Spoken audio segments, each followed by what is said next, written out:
Aku ngerti atimu, nanging wis mestine aku tuh jodohmu.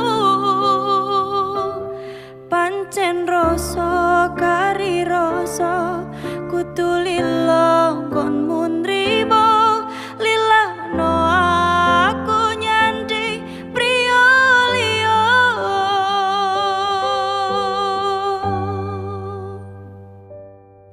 Ra kerasa wis sewindu nggonku ora ketemu, kegugah atiku krungu suaramu.